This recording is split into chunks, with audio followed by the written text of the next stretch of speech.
I think that you are the most plaguing part of my life and I wish that you didn't exist and I hadn't have met you. If you were down and out, as much as I say, I would watch you kind of set on fire and not put you out, kind of thing. I can't actually do that. I am not bred in mind to do that. I am bred to help absolutely anybody. If the reciprocation was the same, then I would understand that, but I don't think that's the concept. I think I'm just truly meant to just be there in the sense for others, to just show them that they have that support, to show them what it's like to have that loyalty and that support. And then if they defy or they give me a reason to not be there, then I just don't. And then they just don't have that. And they can look at it like a basis of, oh, well, you just don't have me. And it's like, yeah, but I was the one giving you the support. You weren't giving me support. So I look at it in a sense of detachment. You help somebody, you give to somebody, you support somebody, you don't ask for anything back. You just give and then you walk away. You let them choose what they want to do with that energy. And if they choose to hurt you or cause harm or be two-faced, then they choose to do that. And then that gives you the notion of what you need to do moving forward and how to then react next time you're in a situation like that, because obviously you're not going to allow that person to do that again. But by giving the benefit of the doubt, I always say the first time, and then I learned my lesson, because in the past it would be second time, third time, fourth time.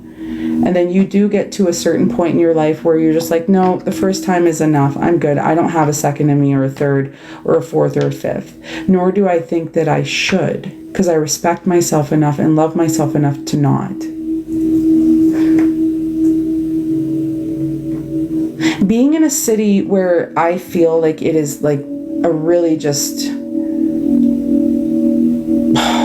Man, Wetaskiwin is not something that I would brag about. It's shown me quite a bit how divided cultures and people can be. And it's also shown me the disgusting side about the envy, the jealousy, the ruthlessness, the anger, the sickness, the fucking just terrible minded, aggressive, like animalistic, ruthless and uncaring, no heart and no empathy energy that thrives through this city. I live outside of a place that has the number 144 and then a 5. And 5 is the number of change. It is also the number connected to Jesus. And in the concept of 144, it is the base of chosen. I didn't choose to move here. It actually, I was supposed to live in a different unit, and for some reason they just ended up moving me here. And since I've been here, I've had people purposely cause a sense of isolation. And in that time frame of isolate, like whether they thought what I was going to do in this time frame, I learned quite a bit. And it wasn't just with myself, it was to listen. And even though I talk a lot, I also listen at the same time, because I get a lot of what I say from my concept of what I think are downloads.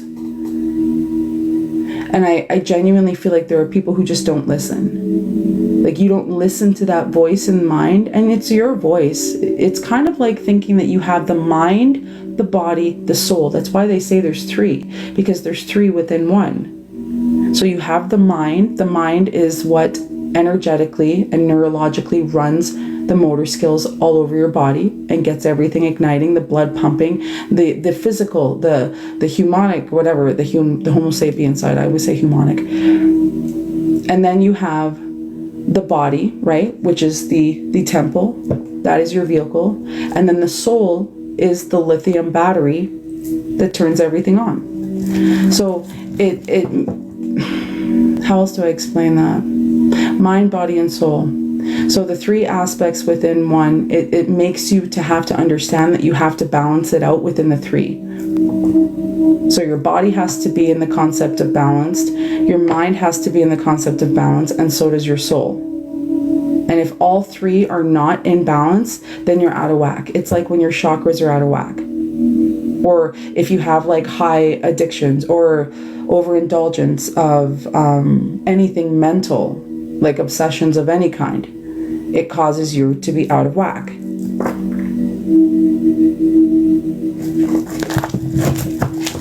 I think a lot of people think that this is the kind of shit that they don't want to hear, and they think it sounds cliche and stupid.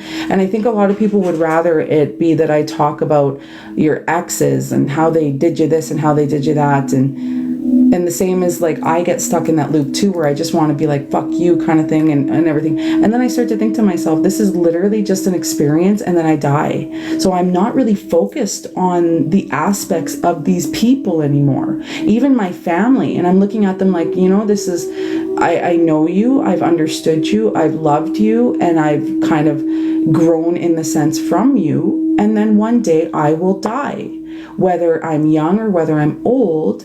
What am I taking from this life? And it's not going to be a fucking 9 to 5. It's not going to be even a business that I own. It's not going to be a home that I own. I can't take any of that with me. So what can I actually take with me? What was the purpose of this life? Even though there's this great aspect of you can go traveling, you can live, you can spend money, you can monetary, the fun stuff, whatever. Love, emotion, hate, indulgence, all of it. Movies, music, the great aspects of everything that is man to woman made. But what was the purpose of this life? Because I'm just going to die one day. And then it's just done. Like, it's just over, right? So really, even if I had a great life or a terrible life, I'm still going to pass.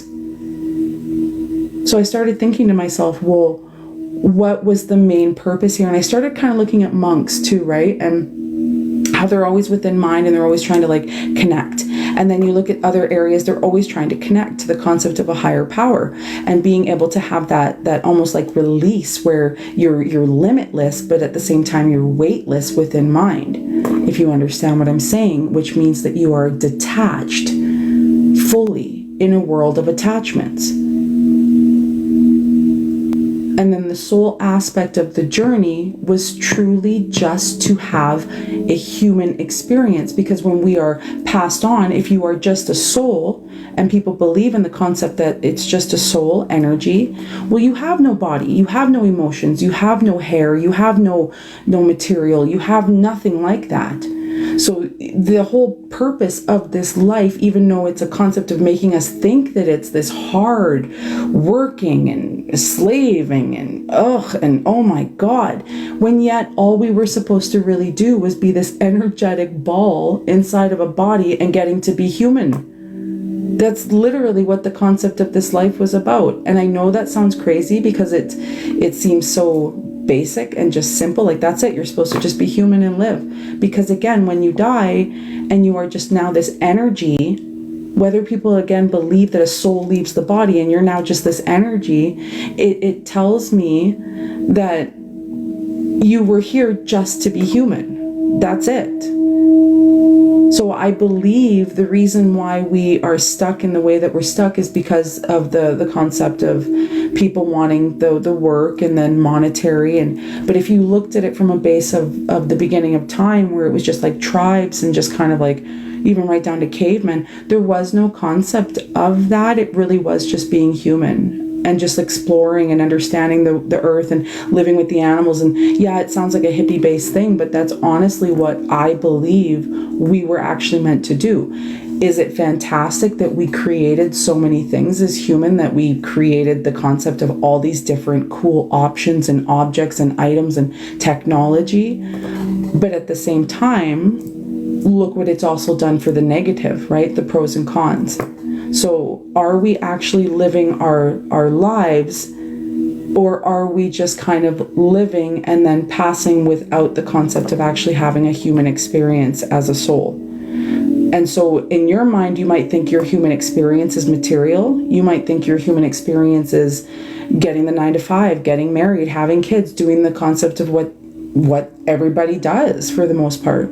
Or you might think to yourself that your human experience is to just travel and be and not do. Basically, you pick what your human experience is on this earth. And since we get so lost in the 3D and the stressful side of things, we forget that we're literally going, like, this is just just like that, it's over. And the reason I don't do time frames for the most part is because when you think of the time frame in spirit to the time frame on 3D, when you pass away, your life flashes before your eyes. 80 to 100 years flash before your eyes just like that. Which tells me energetically, spiritually, that the time frame up there to the time frame here is two different aspects. One is like light, whatever they call it, light being. And then the other one is slowed down gravity is the way I look at it. I know that sounds weird to say, but when you're on Earth, everything slows down and it's dense. And then time seems slower. And then when you pass, it's almost like quick beams of light because it goes so fast. And only those who have had a near-death experience or died and come back to life would actually understand the concept of what it feels like to feel like you're going right back into your body. But then it also, you understand the feeling of how you literally watched shit flash before your eyes, like as if it was a picture movie that was just done like that, 30 seconds and it was done your whole life. So basically what I'm trying to say to some people is the aspect of taking things so seriously and why I'm so detached from things and why it is that some people find me to be cold, even though it's not cold, I'm just detached. It's because I'm just looking at it like, yeah, well, I have this, this path, I create it, I'm taking it as every day at one day at a time kind of thing. I'm not rushing it because one day it's just over. And I want to understand what this experience was supposed to be. And I, again, don't think for me that it is the base of a material experience. I don't connect with anything material, even though I like things. I can just give it away like no problem. And I detach from it. So for me personally, and I don't think there's some people in my like to family, ex-friends, exes that understand the way I view things.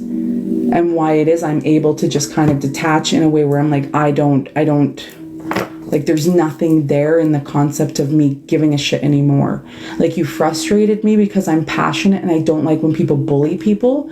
But in the basis of me actually being attached to this where I'm like where it's, I don't know how to explain it. I'm just not attached. Like we're all going to die one day. And karma really is real. Like it really is so real that I don't think people understand. If you don't do right by the energy, you will have negative karma. And it's going to come in the way that your 3D experiences, your human experience will be altered by the karma you create. I'm sorry, I'm not looking at what you guys are saying. I'm just literally staring at my ceiling and talking.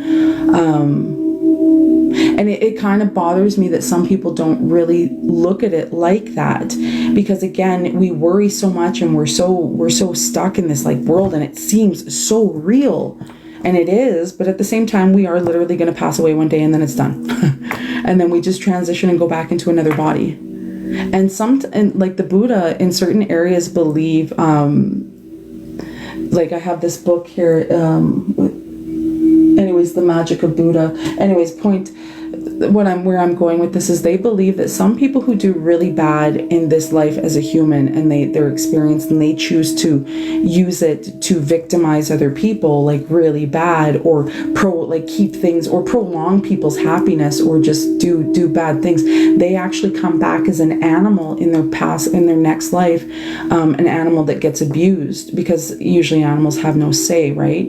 So we have to be really careful about what we do when it comes to other people. We have to repent. And I'm not saying that you need to get down on your knees and be like, God, but in a sense, it is kind of like, if you can apologize to a person, apologize. But if you can't, and it's more so in a self, you need to speak with God. You need to speak with whatever your belief is on the basis of letting go and forgiveness, because you're taking that with you. That is a concept of karma. It's like if someone takes someone's life, or even premeditates and sets up their life to be a downfall, or even does like witchcraft or black magic, in the sense of like doing that in the sense, right? Not only are you creating karma, not only are you it really does depend on your spirit team for if that spell does go forward. And some people are really lucky, because if your spirit team really cares about you in the sense of belief, they will not let a spell be active. And so they will actually stop it through the spiritual energetic realm. This is just something that I've learned and been taught. And so this is just a concept of know what you're doing, also know who you're doing it to. And also, if you can spread good energy and realize that it gives you good energy back, then you have good karma. But if you're going to put out this energy that attracts negative, or you're purposely going to victimize somebody because you're envious or you're jealous, or there's some sort of greed within your mind that you think you deserve that you don't think they deserve, well, it's not up to you to decide that. It's not up to your mind and your heart to choose what happens with someone else's path. So when you act like God, or you kind of take that complex and do those things and victimize or cause negative to someone, you're creating that karma. And so it really is realize your karma before it hits you. And whether people think it sounds, bad or boring, like I said, and it's not entertaining to them, and it's not talking about your ex or this person coming in or some false diluted aspect of what you think a Disney movie is, this is kind of real life on the basis of, if you do good, you get good. If you do bad, you get bad. So this isn't fairy tale for, and for some people it really is in a mind frame that they think this is like a fairy tale. They think it's just like, oh, I can just do whatever I want, and I can treat somebody however I want, and then I can just get away with it, and there's no consequences. And it's like, no, there is consequences. There is nothing but consequences when you are going to do something towards other people, and know that you're doing it. And so what I've learned here is the people who are doing what they've done to myself here and the consequences that they will receive, I would not help you. Even though I want to help people, I really don't want to help you, because you purposely knew what you were doing, and you know what you're doing. And so for you to think it's not going to come back at you for simply doing something based on bullshit, lies, rumors, and the concept of just being evil because you wanted to be a part of a group, well, you deserve everything you get in the base of your karma, and you don't get dharma for that. And if it doesn't hit you because you're still so selfish that it's almost like you bypass it with the delusion of gaslighting yourself, it'll hit somebody that you care about, just so that spirit can say to you, hey, I want you to see what you did to somebody else. So I just kind of look at some people like they don't understand the human experience. They don't understand the soul experience. They don't understand the aspect of how things work, even when it goes to like the planets, to the alignment, to the day you were born, to the concept of where the stars, like a lot of these things matter, whether people think it sounds all like, annoying and they don't want to take the time to learn. To me, those kinds of people that don't want to understand the spiritual side of life, I feel that you are cattle. And the reason, and I don't mean to be rude, but I feel that way because you don't want to grow. You don't want any higher aspect. You just want the human aspect of things, the 3D, the quick cash, or you're okay and you're content, and you don't want to learn or brighten or advance. And those who do want to learn and advance spiritually so that they can have both experiences, that's something that I thrive with, because those are people who not only understand that they have to balance their 3D and have that experience, they also have to have that wholesome soul side. It's like when you meet somebody and you're in a relationship, and at first you felt everything was great, it was chemistry, it was a spark, and then it dies out. And you think, well, where did the spark go? What happened? We're still doing the same things. We still go out every now and then. We're still doing the same routines in bed. We're still blah, blah, blah. We're switching it up. We're trying here. It's because you're not connecting your soul connection with each other. It's because you're not going on a deeper level with each other. It's because your outer aspect and your physical aspect has already gotten used to that connection. So that's just now flowing like it normally would. And it becomes stagnant because that inner part of your soul is not connecting with each other. So then you become bored with each other because neither one of you are wholesome within your soul. And then when you connect together, it's the basis of that. So I don't think people understand a fucking word I say half the time with this.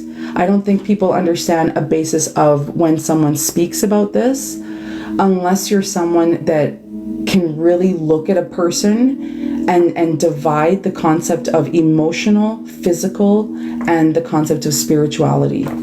So it is like looking at a human like you are an animal, and you have these emotional aspects chemically, and then these physical aspects. And then you also have this like energetic, almost alien, extraterrestrial being inside of you. But nobody seems to want to like really connect with that part. Nobody, like, they'll do some stretches, they'll do some yoga, they'll, but nobody wants to admit and say that we're on a floating rock in the fucking middle of the galaxy in space, that we're literally zapped and into a body, and everything we touch is energetic. We're water, which is also electricity. Like, the concept of people not fulfilling both sides it blows my mind. And as somebody who does want to help people advance spiritually, of an understanding of where I believe we need to be, I don't think people will, and this is going to sound really bad, and I say this to God all the time, like, God, I'm sorry, but you fucked up so bad on this earth that I don't think, unless all of these people wake up and understand the concept of spirituality and humanity and what needs to be done, I don't think there's any saving what's going on here. I think that it's just turmoil. And I think the concept of what's going on, of who runs the world in the sense, and what sex does run the world. It's kind of like, you've had your run, you've ruined everything, maybe you should sit down, but it's not going to be like that. So when we look at the world we live in, and then you look at the fact that we're all going to just die one day, it's literally fucked up. It's like there's an aspect of negative and evil throughout this world right now. And so unless we are the ones that bring the consciousness and the understanding of spirituality, nothing's going to change. And I don't think anybody gives a shit. I literally don't think one person that is listening to me right now actually gives a shit. I think a few of you are here because of negativity and judgment, for sure. And then some of you are actually enjoying what I'm saying. Some of you have not a fucking clue what I'm saying.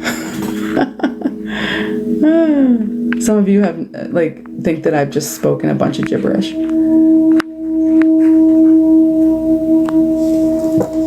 If that case, how come it getting spiritual attacks all this week? When you get spiritual attacks, what it means is that somebody, like, I have this person that constantly tries to attack my crown and make me sad and anguish. It's the Monday and it's the Friday. Like, I'm hoping this person actually, I'm hoping God removes this person completely from this earth, because it's too much. This person is obsessed. They won't stop. They won't go away. And they're just not, they don't need to be here. They're not needed. So when you get attacks constantly from people and they just won't stop, you have to up your protection. You have to also look at the signs. Like I said, when you understand your mind, body, and soul, you are able to, and you understand your chakras, you're able to know when someone's attacking you. So I'll know when this person's attacking me, because out of nowhere, if I'm sad or just for no reason, I start having chaos and things. And I just send it back and I just do my prayers and everything I need to do. And yeah, it might be a day of battling, because it is a battle between evil and good. You just have to send it back, and you send it back with the concept of transmutation, so that it doesn't come, so that they can't you don't play fucking ping pong with each other. People who consistently do that and try to attack people are so weak, and they are disgusting, and they are literally wastes of universe space. So these people who purposely are I'm going to get together with a bunch of people, and I'm what I'm dealing with, with the concept of a bunch of freaking weirdos doing a bunch of shit, thinking that I'm not joking when I tell you that this coven in between Red Deer and Wetaskiwin, these groups of people, they really are cray-cray, and they actually think and believe in destiny swaps. They believe in an energy exchange. They believe in trying to send magic to try and hurt somebody, and they do it by way of slander. They do it by way of their negative energy that they send. And I do think that they're actually doing witchcraft behind closed doors, but there is no proof of that, so it's hearsay. But I do think these people are definitely doing this. Candle magic, divination, blah, blah, blah. Everything that they send as attack-wise is just to show how weak they are. It's just to show that they as one person could not face me on their own. They have to get together in groups. It just shows how much of a loser people really are in this world, because they have to step on other people to get somewhere instead of actually just having that talent or having that power within. So what you have to do when you're someone who's being attacked and you're a solitary and you don't have a group of people is you have to stand your ground and with God. And then you have to ask God repeatedly for him or thy to remove these people. And however God sees fit is how it will happen. And at that point too, depending on your spirit team, it depends on what kind of karma these people get. If they get instant karma, or if they get haunted, or if they have mental anguish, if all of a sudden their life starts falling apart, they start getting sick, all sorts of things.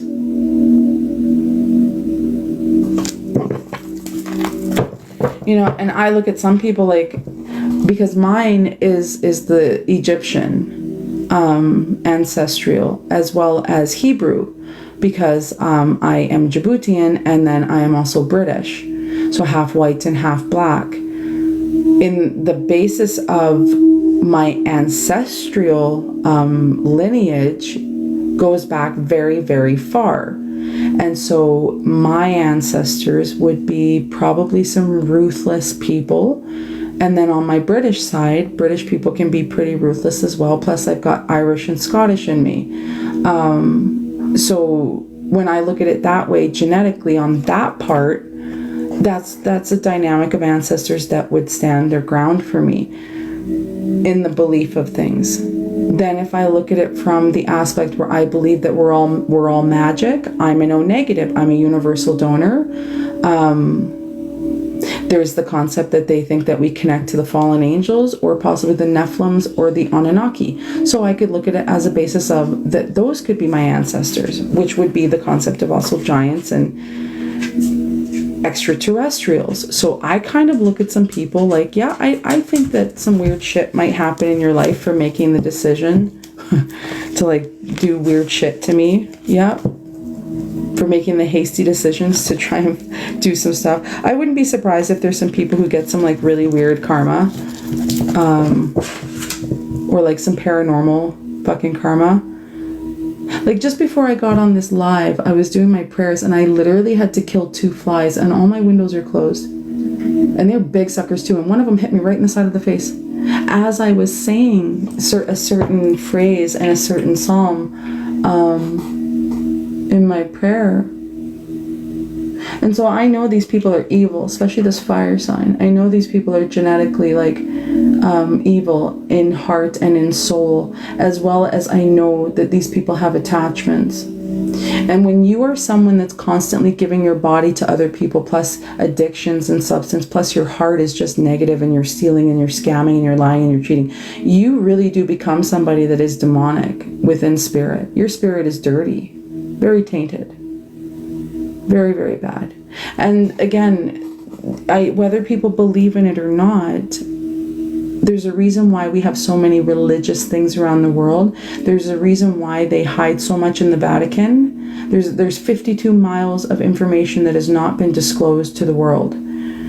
So there is a concept of certain things that have happened on this earth that might actually be a magical way of certain things that might be hearsay, might not be. It's definitely not something that's out of context, especially how the pyramids were made or how the stone hedges were put there. Like these aren't things humans can do, and they didn't have those machines back then.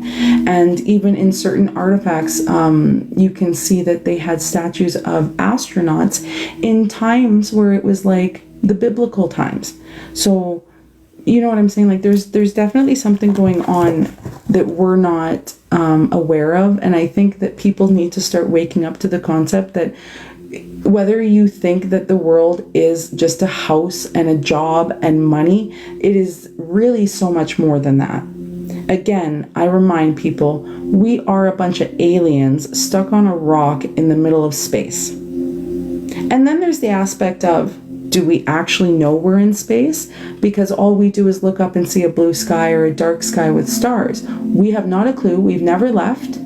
All we know is that when we look up, some people really feel like there is something out there or something's looking back at us. So, and they've already debunked that nobody's gone to the moon. So I'm just saying. And whether they've been throwing up stuff in satellites and stuff, we don't actually know. And no one's going to tell me. So it's just like we don't actually know how we got here. We don't actually know why we are on this earth. We just know that we woke up one day in a body. It really is like that for every single person. You just have a memory that goes to a certain spot where you remember being cognitive. And that's where your memories start. But we don't actually know how we got to the body. You know, and some people can even go as far as be crazy enough to think that they weren't actually born or put into their body as the baby, that the baby was born and was just kind of like this empty vessel, and then the kid turned 3 or 4 years old, and all of a sudden the soul got put into it. Like, there are people who believe in stuff like that. It's weird. It's kind of outer limits stuff, but the aspects of the, I guess you could say the history and the information that you can find on this earth, and the more digging, and then what is hidden to what is just known, it reminds me of Edward Casey, because he would just know certain things through vision, through a trance, and almost see like old school events that have happened, like even in the beginning of time, and then he would be able to like almost hear people's conversations. So there's like this aspect of knowledge that we're supposed to be able to connect to, and there's so much more on this earth when it comes to energetic. And even Einstein believed that if we had 100, I think it's Einstein, but he believed that we had 100%, if we used 100% capacity of our brain and the electrical, magnetic, neurological areas of our brain, that we would be able to literally telepathically communicate, as well as the concept of telekinesis by way of magnetic pull to energetic pull, push. And so it's like quantum physics really at the end of the day too. So it really is like to what Elon Musk talks about. And he said that one day we would get to a point, and that's why he's making the Neuralink chip, because to them it's a concept of healing things, and he looks at the human body almost like a robot where it can just be reignited, because he thinks that those areas of neurons have just kind of lost their spark. So by putting that chip in the brain, it re-sparks those areas, and it causes your eyes to see again, or the areas in your spine that the nerve ending died, because all it is just electrical currents. So it's pretty much like saying that we're a meat suit robot that can be altered in a lot of different ways. But they do believe that if we had full capacity of our brain, that we wouldn't even need to use words with each other, that we could just look at each other and know what we were thinking, or telepathically communicate. And people do it already right now through music. So, you know, if you hear, and you also sometimes will be thinking something that you think someone is saying, and you'll answer to what your thought is, and it's actually a telepathic communication with that person at that moment of something they could have been thinking. That has been actually studied, and they have shown that there is certain areas where people were strong enough, especially twins, identical twins, were having some sort of like telepathic communication between each other, and not being in the same room, right? So it's kind of cool when you think of the humanic side of us, and then the spiritual side of us. And then even if you think about the death side of us too, in the afterlife, because the way that it's always been depicted to myself is that you do travel this kind of journey once you pass, and because you only know your physical form, you will see yourself in that form like as if a dream, as you are passing through your journey along the line and the road that everybody else is traveling towards judgment. And then once you get to the scales, in the belief of Egyptian, Anubis and you will weigh the options of if you were good or if you were bad. And that's why it's a feather, because everything is weightless and material has no purpose. The only reason they depict it in Egypt that you would give gold to the gods to help you to be able to get into. So originally that's how it was, that you had to have an offering, and then they didn't feel like that was fair to everybody to be able to have a chance to have judgment, whether on karma or dharma, depending on if you go to the negative or if you go to the positive. And if you go to the positive, the belief is that you ascend. So you almost go to, like, you could come back to earth in a way, but now your life is going to be really great and gracious and wonderful and full of no stress. And if you had a negative, you could come back to earth and, as I said, come back as like an animal, or come back as somebody who ends up spending the rest of their life in prison, or you are sick really bad, or you're right from the birth, you can't walk, or, you know, like there's a concept of how you will come back. It really does depend on how you acted in this life right now. So those are just for people who believe in reincarnation. But again, if you pave a road of just terrible, and your heart's not in a sense of pure, you will have that given back to you. So if you don't get that karma in this life, you will get it in the next life. But like I said, people get off the hook because they don't remember. If it's in the next life, they don't remember why they're getting that karma. They just think, oh, I have a shitty life and my life is terrible. And unless you have a spiritual understanding, you're not going to know, okay, well, I might be dealing with generational curse right now. I might be dealing with karma from a past life.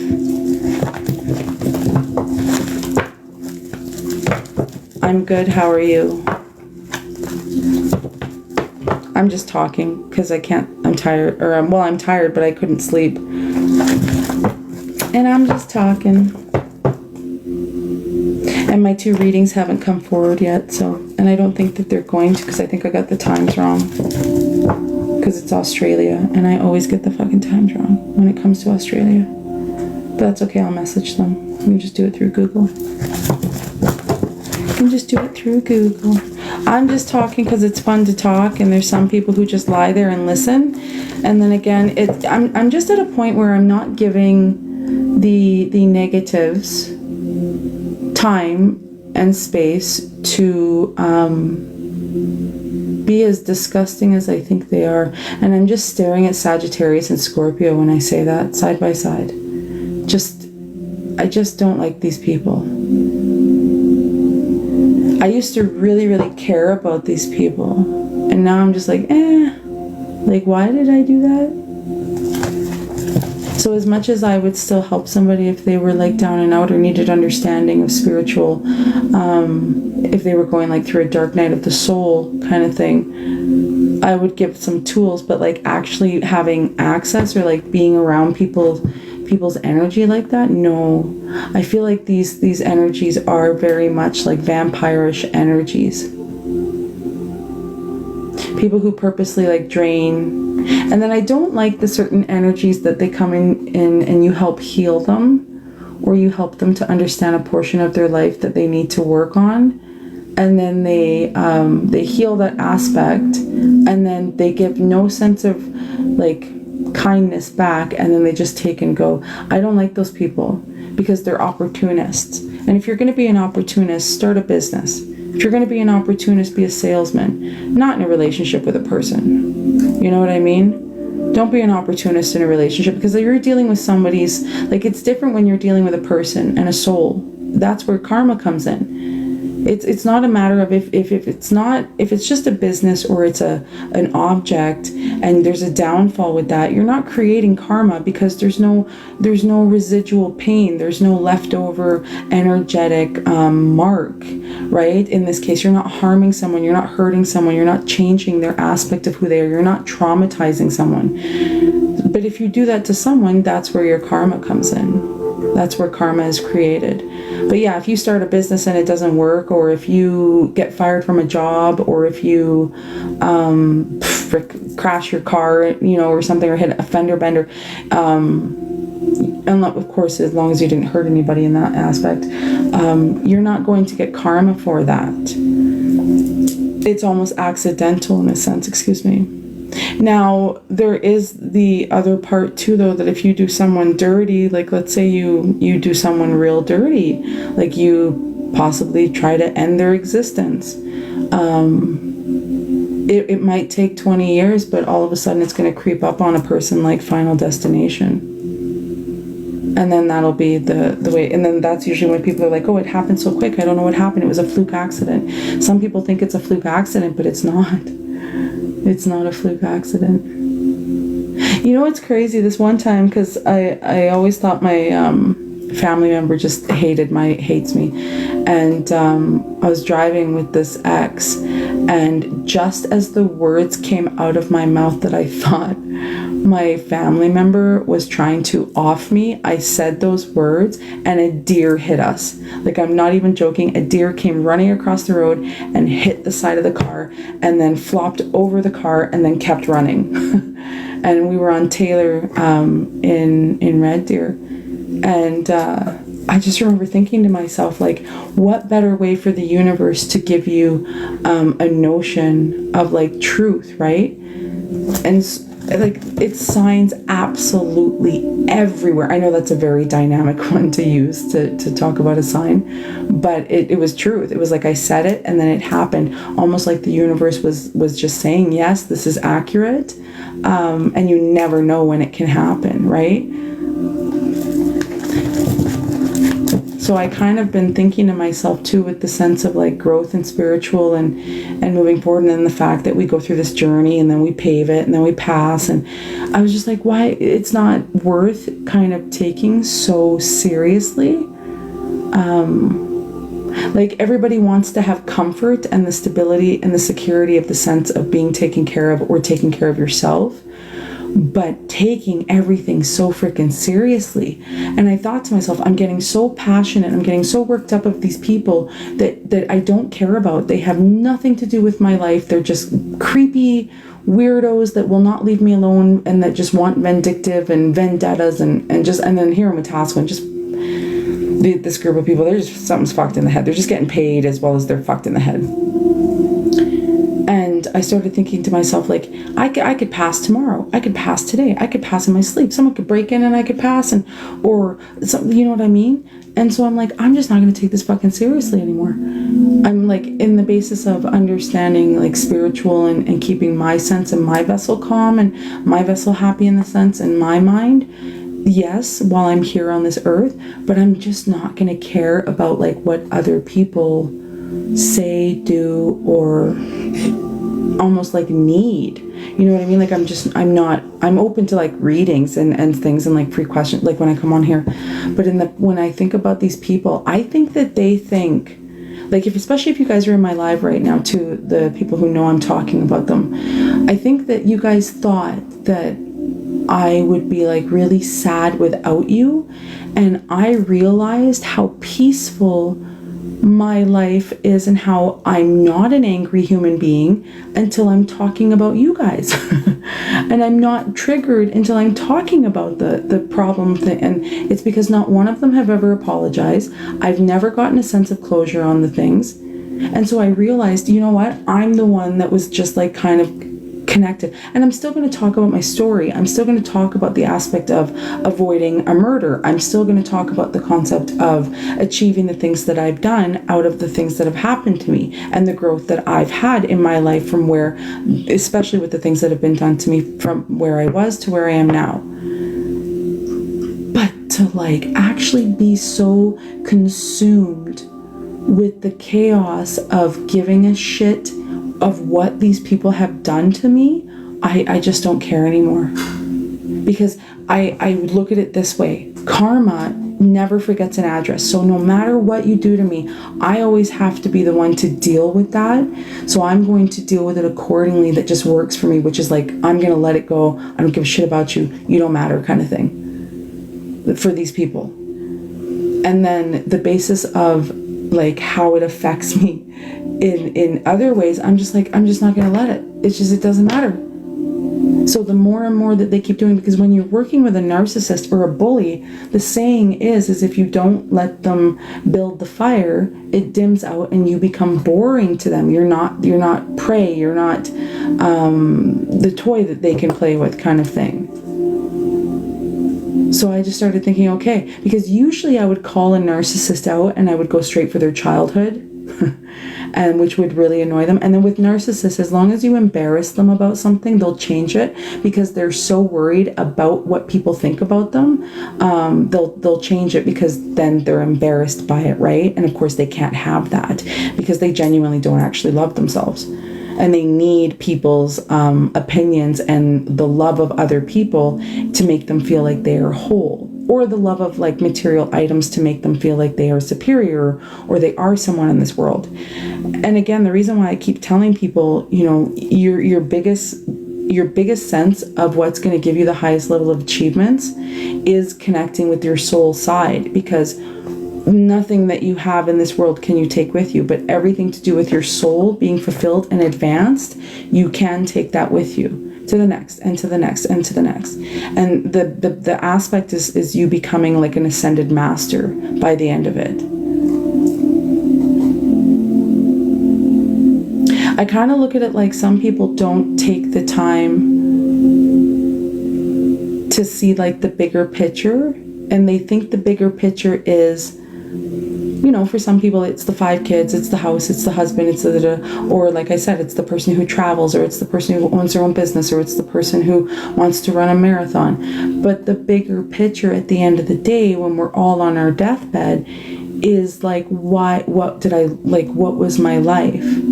And then when you do stand there in the beliefs of what people have said through vision, where you are with Anubis and you are with the sense of judgment and you go through your life, people make mistakes. It is what it is. We all make mistakes. But would you rather them say to you, well, this is how you treated people. You weren't very kind to people. Why is that? Why were you mean to these people? What did this person do to you? Because they really energetically focus on that. And when I say they, I believe that spiritually, that the gods and the goddesses, or even the concept of God, really focuses on what you did with your positive to your negative, because we're given free will. Because this is the realm, as they would say, of Lucifer. And this is that one realm that we come to that is full of evil and the kind of energy that tests you. Right? This is the realm and the world that tests your humanity. It tests your heart. It tests who you are.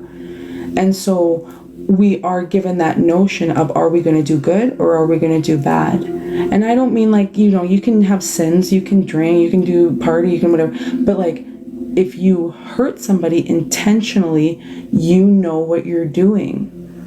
And so I always say to people, if you burden people intentionally, you knew what you were creating. And what bothers me is that some people think that they can do that, and that a simple set of words will fix how they traumatized or victimized another person. And we're all guilty of technically doing something towards another person. But did you learn from it? Did you change how you reacted with the next person? Did you, balance things out with that person that you might have caused harm? Or did you walk away like you didn't do anything wrong? There's a lot of things in life that I'm not proud of. Well, not a lot, but there's things in life that everybody's not proud of. But if it's one thing I know that I've done, is apologized to the people that I was supposed to in my life. And I feel like we do go through a phase where we're so stuck in our human side of things that we allow the emotional, chemical side to take over. And if you were to look at things again through science or just the medical side of things, you would look at the body like, okay, you've got these chemicals inside of you that cause you to react in an emotional way or even an angry way. These are all stimulants through the body. These are all firing neurological areas throughout the body. These are all part of our medulla oblongata for the sense of process. So these are literally just like chemicals and ups and downs. Like nothing that we go through emotionally and physically is actually a basis of what is happening to us spiritually. Those are two totally different things. But because your spirit is inside your body, if something is bothering your spirit, it will come through your body. So So like if, for instance, if someone's really bad and they have a dark soul, or they have a bad spirit or bad soul kind of thing, and you go around them, you're going to get this vibe, because everybody's a natural clairsentient. We just don't know how to tap in for some people and listen to those feelings. We kind of gaslight ourselves quite a bit. But if you're next to someone who like is like a really malice human being, and they've done, like, let's say they've really caused harm to somebody, or it's someone who like hurts animals or something, I really just think that people who do that are like really, really bad people. But because they're so innocent, right? It's like children and animals, just like, I don't understand the concept of why you would hurt them. So when people do things like that, you can feel that energy from them, and it's something inside of you that kind of gets a weird feeling from the person, or just an off like feeling about them, or just kind of like, now you start to feel even like a negative or even a hatred inside, and you're not realizing it's that person's spirit, it's that person's energy that you're around. And so if people really started listening to their soul side, or the thoughts within, because I want to explain something to you. No matter what medical book there is out there, not one will be able to tell you how a thought is processed and how a thought is created. There is no way that atoms and molecules and neurons and any part of the brain whatsoever, of the frontal to the gray matter to anything, create a word of a physical thought that you almost silently hear within mind, without actually physically audioly hearing. And when you talk to yourself in your head, like, oh, what am I going to make for dinner? And you're just being silent. Nobody can produce that based on flesh. That is your soul. That's your spirit. And I don't think people get that. I think people just think, oh, I'm just talking to myself in my head, and it must be that mandula oblongata that's just speaking to me. No, there's no way that my skin can all of a sudden produce words. You know what I'm saying? Unless I take a pen and now write based on my motor skills. But there's no way that my... Like, I just don't think people understand what I mean. I mean, some people do. Maybe you do. It's basically what I'm trying to tell you is that your inner